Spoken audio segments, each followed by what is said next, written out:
El tesoro del rey de Egipto, de Saturnino Calleja.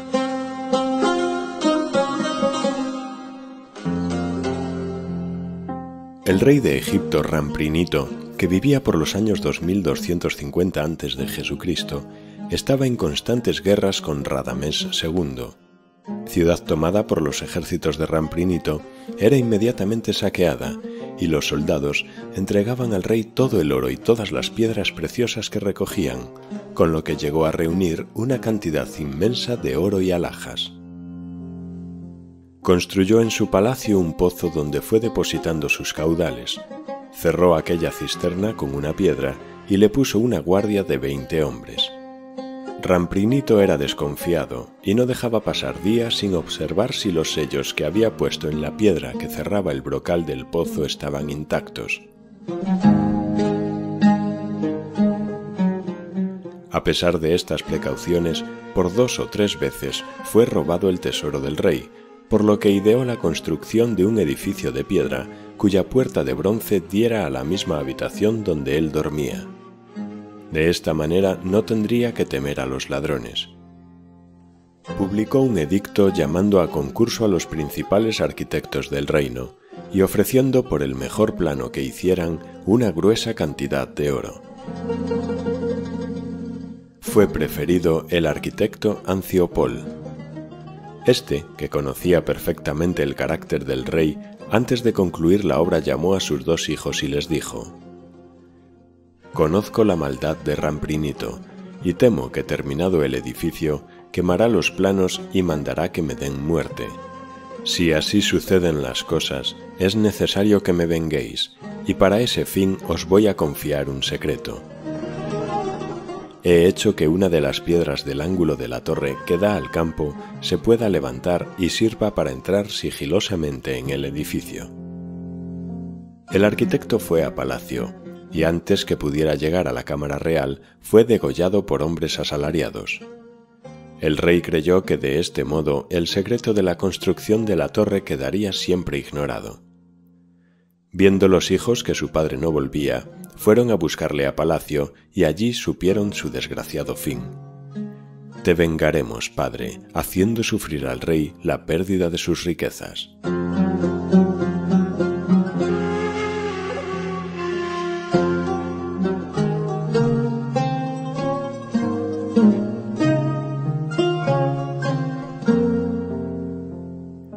Dejaron pasar 3 meses. El rey, ya trasladado su tesoro, bajaba de cuando en cuando a visitarlo y semanalmente en grandes vasos de mármol y pórfido iba depositando las monedas de oro y las piedras preciosas.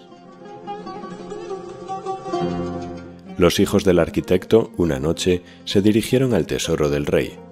Encontraron la piedra que su padre les había enseñado, tocaron el resorte y penetrando en el edificio sacaron una considerable suma de oro y piedras preciosas. Esto hicieron varias veces, pero un día en que el rey pasó a visitar su tesoro quedó admirado al ver vacíos la mitad de los vasos. No sabía qué hacer, pues todo estaba perfectamente cerrado y hasta intacto el sello real colocado sobre la puerta. De nadie podía sospechar, y con el objeto de averiguarlo con certeza, puso un lazo en derredor de los vasos que contenían varias alhajas. A la noche siguiente, los 2 hermanos entraron en el edificio, mas uno de ellos, al aproximarse al depósito de las alhajas, cayó en el lazo, y después de inútiles esfuerzos para salir de él, dijo a su hermano que le cortase la cabeza, temeroso de que el rey se vengara no solo en su hermano, sino hasta en su madre. El joven titubeó, pero convencido al fin por las razones de su hermano, sacó una cimitarra y de un solo golpe cortó la cabeza de su hermano, la envolvió en su capa a fin de que no dejara rastro la sangre y huyó, teniendo cuidado de cerrar la entrada por donde penetraba.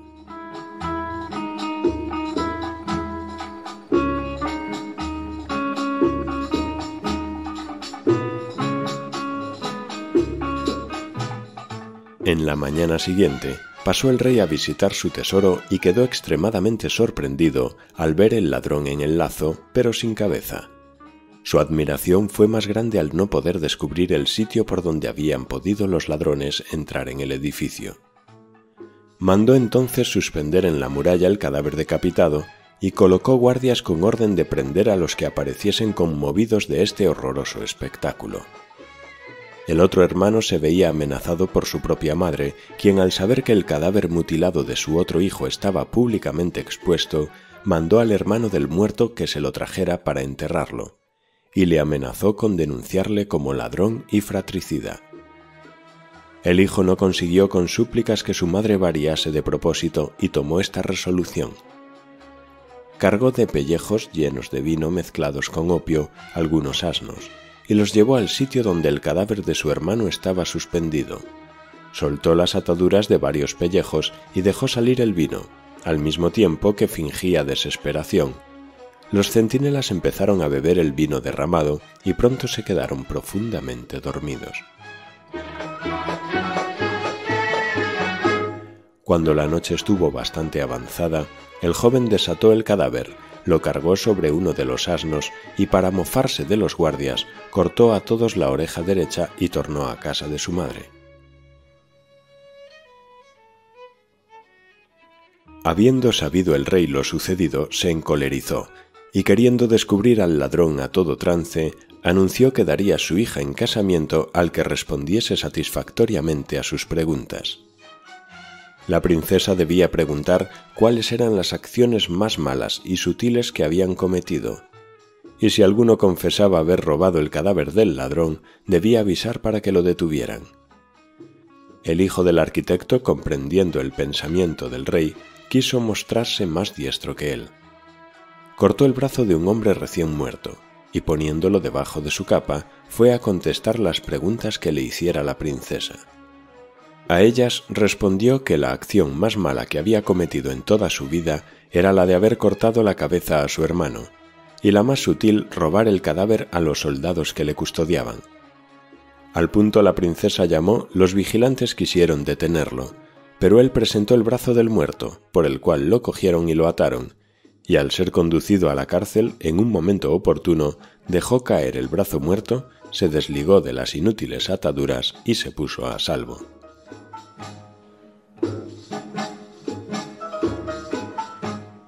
Al saber el rey tanto ardid y atrevimiento, cambió su cólera en admiración y publicó en todas las ciudades de su monarquía un edicto por el cual empeñaba su palabra de perdonar al culpable de aquellos delitos y colmarlo de riquezas si quería presentarse.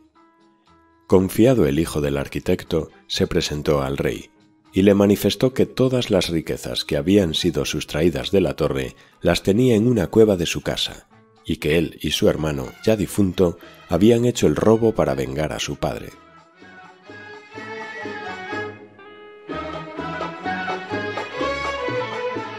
El rey Ramprinito conoció, aunque tarde, su mal comportamiento e ingratitud con el arquitecto, y para poder indemnizar a la familia del pobre Anciopol, dio por esposa al hijo que quedaba una de sus hijas y todas las riquezas que habían sido extraídas de su tesoro.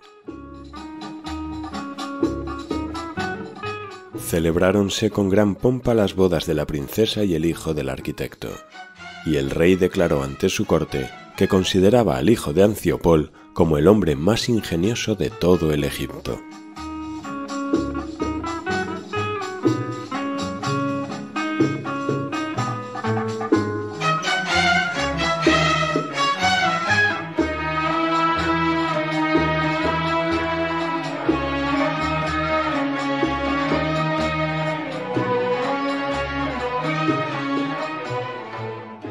Fin de El tesoro del rey de Egipto, Saturnino Calleja.